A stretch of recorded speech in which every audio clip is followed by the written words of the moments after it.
Hello guys, this is a review of Barbarian, which is still in theaters, that's why I don't have the physical copy of it. This movie has been giving a lot to talk about within the horror community, and I understand why. This is a pretty awesome movie.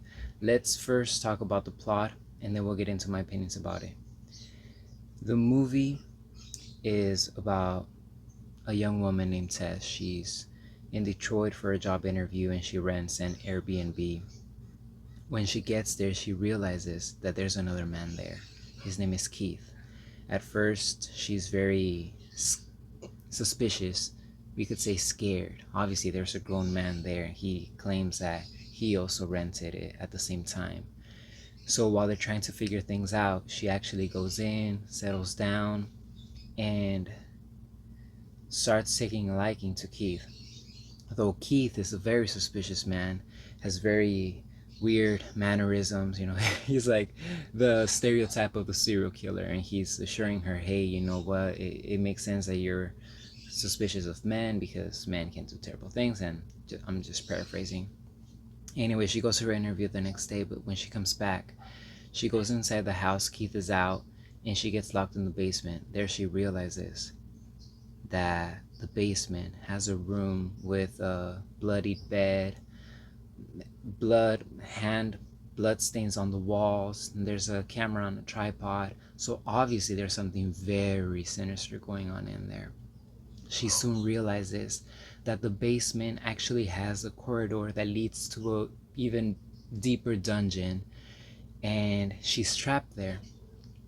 Before all of this, there's a man that tries to warn her, like, hey, don't go in there, don't go in there, but she's very she's super scared, because I forgot to mention this neighborhood in Detroit, which I hope that's not all Detroit, like I've never been there, but damn, they paint it in a very bad light.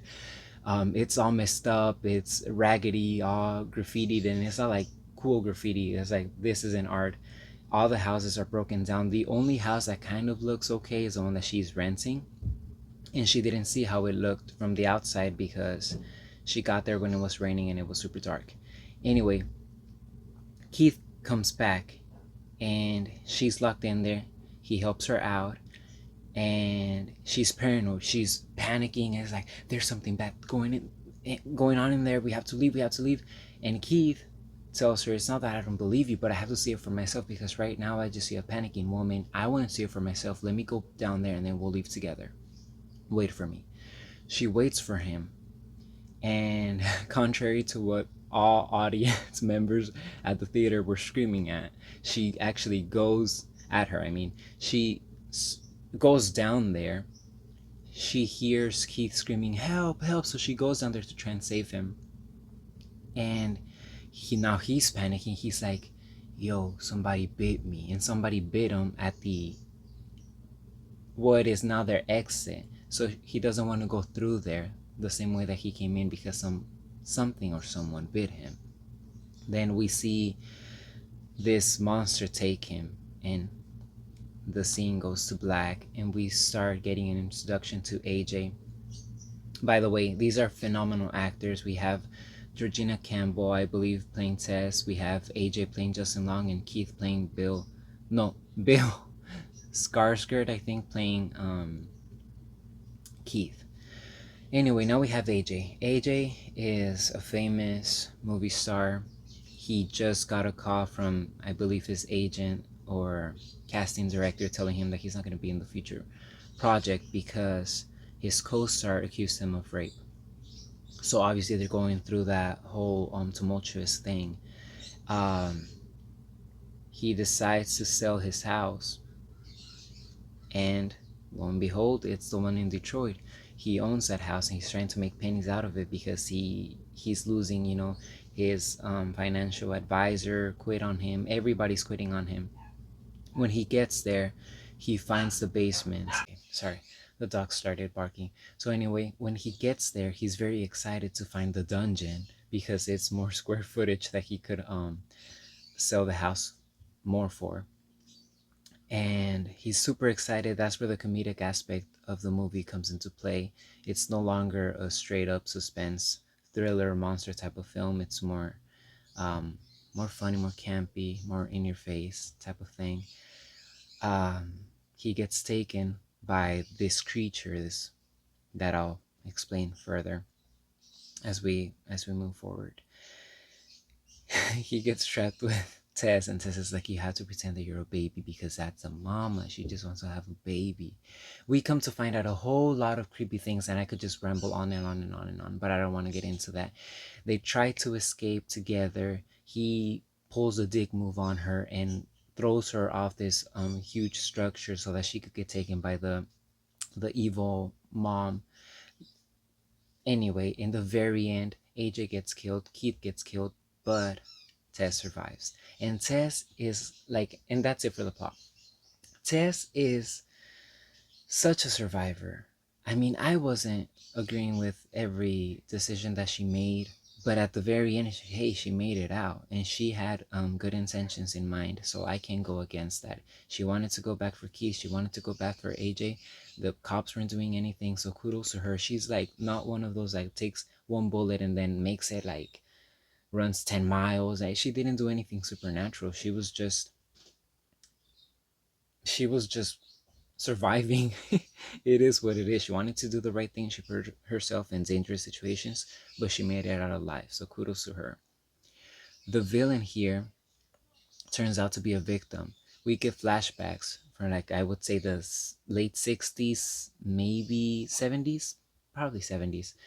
There's this serial killer that, well, I don't know, serial killer, but abductor. He takes young women and impregnates them and locks them in the dungeon that we later come to find is AJ's house.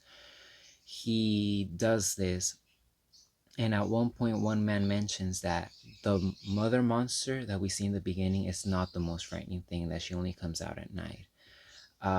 She just wants to have a baby. She has a room with a VHS playing of a mother breastfeeding her child, so she wants to breastfeed them. So there's a lot of gnarly, very yucky scenes in this film. I've read some criticism in regards to how they went like more like a comedy towards the end, the second half of the film. And yes, they did, but that's what's amazing about horror. You don't have to follow a guideline, and especially with this movie that's so refreshing and so. It was very intense in the beginning, very suspenseful. I wasn't really. I was a bit scared, but it wasn't too much because I was thinking as I was watching it, hey, this isn't really my type of horror.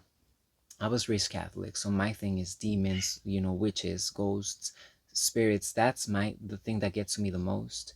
So humans, I mean, but it's fine. However, when the monster came out, which is a human, poor victim, it started to get a lot creepier for me. But then AJ comes in and changes the whole vibe. He's very funny. He swears a lot, and it's just super funny. You watched it. I hope you have before watching this, and you understand what I'm talking about. I didn't mind it at all. We can't have something that, because I remember watching The Conjuring years ago and I fell asleep because, and I need to rewatch it. I need to give it another fair try.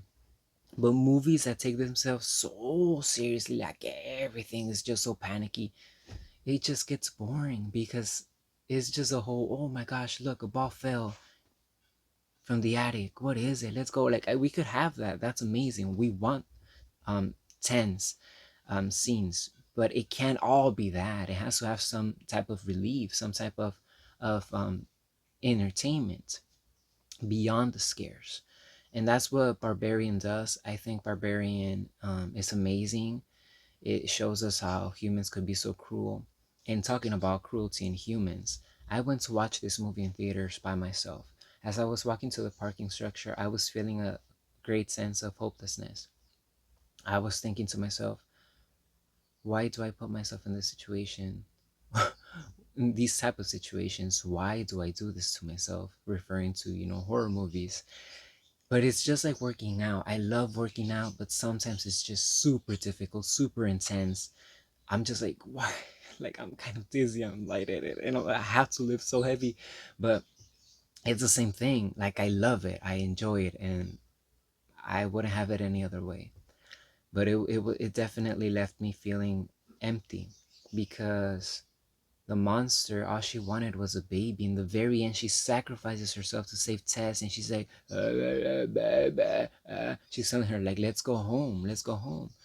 And Tess tells her, I can't go back with you, and shoots her dead. And that got to me. I can't believe that some people were like laughing, some people, everybody had a lot of mixed reactions, but everybody was having a good time from what I could, interpret. But to me, it's just look at life, look at being a victim. Like I think of slavery, of human trafficking, sexual exploitation, and I think to myself, I couldn't even survive a day. Like my fragile brain couldn't take that amount of pain and abuse and control. So to see movies like this and then having them end like that, I mean, what could we do for the monster? We can't do anything for that mama. She's gone. I mean, there's always hope with psychology has advanced, I suppose, but not to that point. She was already just she wasn't that she wasn't very human. She still retained some human elements such as her motherhood, but that's about it. But it was intense in that way for me. I liked it. I'm of course gonna buy it as soon as it becomes available. Uh, I think it provided a lot of eerie moments, a lot of scares, like a good horror film should do. It had a very low budget according to Wikipedia, and I believe it. But it didn't show it. You're not watching a film and thinking this is so poorly made. Like look at no. It's amazing. It's an example of how you could actually make a good quality film with a smaller budget. Something that other films have not done, unfortunately. Um, yeah, I mean it's amazing. Like the acting, like I just that's the word to describe this film. It's amazing. It's a lot of fun. It's refreshing. Um, I did expect the turns that it had. Most of them, I mean, I'm not psychic, but for the most part, I was thinking, yeah, Keith is innocent. I believe that. I'm pretty sure he's innocent. I'm pretty sure the guy running towards Tess, telling her not to go in the house, he's also innocent. And there were some unexpected turns, but not many. I think for the most part, I really understood it. So for me, it wasn't too much about the twist, even though that's entertainment in itself, but it was more how they actually made it look realistic amidst all the hard to believe realities of life. Sometimes this happens. I mean, we don't, we don't see it maybe this gnarly, but I think we all know this happens, unfortunately. Like people getting taken away, brainwashed, and thinking that developing Stockholm syndrome and just that type of stuff. And the guy that took the women, I forgot to mention earlier, he's still alive in the movie. Like he's very old and like lying in bed, he ends up killing himself. But yeah, poor monster. I just keep thinking like that mom. She could have had a better life, so it just got to me a little bit too much. But not a little bit, a lot. And all in all, it's amazing. I think people that are not into horror could also enjoy it because it's just fun. And I would give it a rating of 10 out of 10 in its category. I keep giving out these high ratings, but they deserve it. Barbarian was a very good surprise. And yeah, that's it for this one. Thank you for watching.